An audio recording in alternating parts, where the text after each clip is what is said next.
Today we will be looking at the internet's first serial killer, John Edward Robinson, sir. Subscribe to the channel for weekly videos and daily shorts about serial killers. John Edward Robinson, sir, aka the slave master or the internet slave master, is a convicted serial killer, abductor, robber, con artist, and later rapist. He is sometimes called the internet's first serial killer because he found many of his victims online. The third of 5 children, Robinson was born in Cicero, Illinois.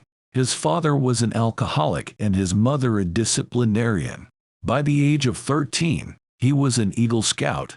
At the same age, he also enrolled in a Catholic preparatory seminary, claiming he desired to become a priest but dropped out at the end of his freshman year due to poor grades and disciplinary issues.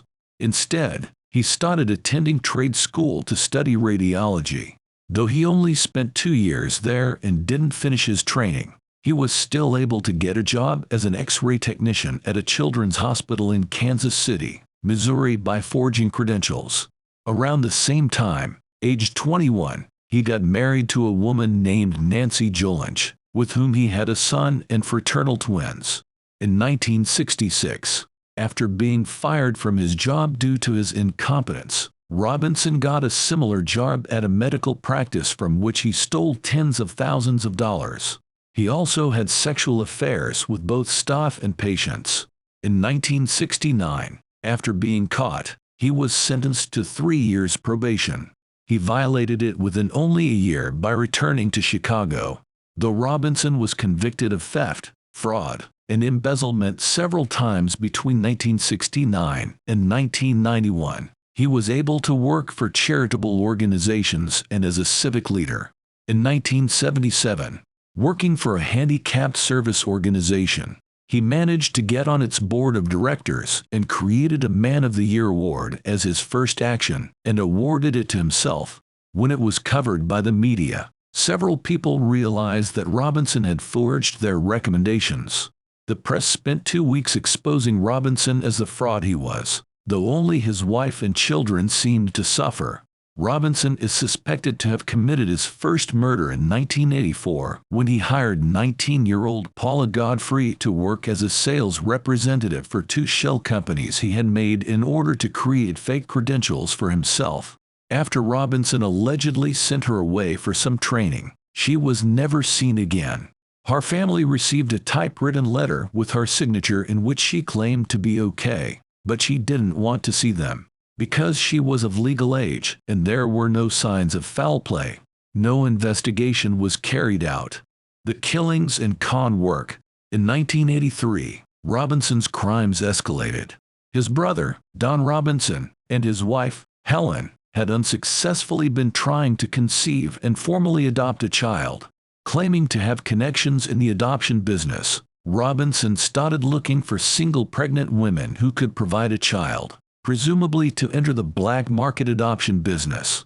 Because he wasn't able to get any referrals from social services, he went directly to the source and approached 19-year-old Lisa Stasi, the single mother of a 4-month-old baby, Tiffany, at a battered women's shelter in January of 1985.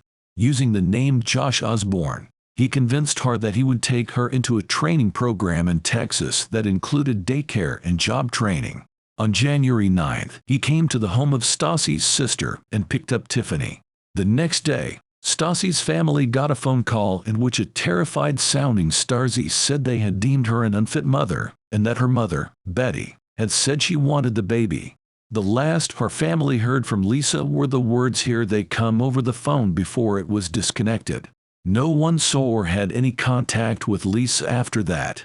2 days later, Robinson handed Tiffany over to his brother along with forged legal documents about the adoption that claimed the child's mother had committed suicide. The same day, Stasi's family filed a missing persons report. Robinson was investigated on suspicion of violating the Mann Act, which originally prohibited white slavery and transportation of women across state lines for immoral purposes. This was then changed to the word immoral was narrowed down to prostitution and other illegal sexual acts, such as sending Stasi and Godfrey over state lines for work. As Robinson's probation was reevaluated, he became a major player in the underground sex industry, involved in S&M-related prostitution. The FBI sent in a female undercover agent to pose as a potential prostitute for Robinson, but became so concerned that her life was in danger and pulled her out. An important witness in Robinson's trial for violating his probation was a prostitute named Teresa who worked for him and who was also his mistress. Robinson had threatened Teresa by sticking the barrel of a loaded gun into her vagina after she displeased a client. Teresa was then taken into safe custody, and Robinson was unable to face his accuser in court, thereby ending the proceedings in his favor. Not long afterwards, in 1987, he went to prison on a theft conviction and wasn't released until 1993. After his release, Robinson discovered the internet, which gave him access to all kinds of BDSM-related chat rooms and contact pages. Using the nickname Slave Master, he used the technology to gain access to many of his victims, which led him to being the first serial killer to use the internet to hunt for victims.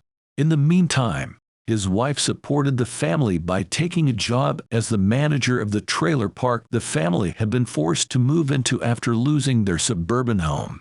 Robinson's first victim during this period was Beverly Bonner, a prison librarian, whom Robinson seduced and convinced to leave her husband.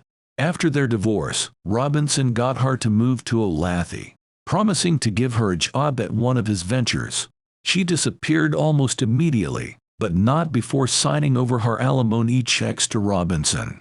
Robinson continued to cash Bonner's checks, and when questioned by her former husband, told him that she had moved to Australia. In 1994, he made contact with a woman named Sheila Faith on a social networking site. Faith's daughter, Debbie, was confined to a wheelchair. Promising to give her work and provide medical care for her daughter, Robinson convinced Faith to move to Kansas City, where he killed both mother and daughter and began cashing Faith's pension checks. In 1997, Robinson met Polish immigrant Izabela Luika at a BDSM contact site. She then dropped out of community college and moved in with Robinson.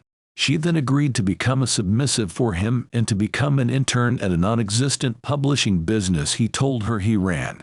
She signed a 115-year slave contract, which gave Robinson possession of all of her belongings, including her bank accounts. In 1999, Robinson killed Luika. Robinson's last known victim was Suzette Troughton, another submissive at a BDSM site who worked as a nurse during the day. Robinson convinced her to work for him as a caregiver for his elderly father. After agreeing to the job, Troughton moved to Kansas and soon disappeared. To cover it up, Robinson sent her mother several typewritten letters, all of which were written using much better spelling than Troughton usually used, and were postmarked in Kansas. John Robinson began being careless about covering his tracks by 1999.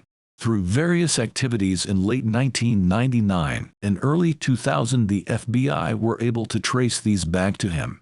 On June 2, 2000, they raided his mobile home and found 5 chemical barrels, each of which contained one of Robinson's victims.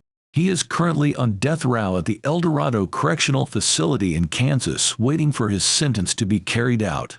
Most of the information in the video was taken from the Criminal Minds Wiki and Google.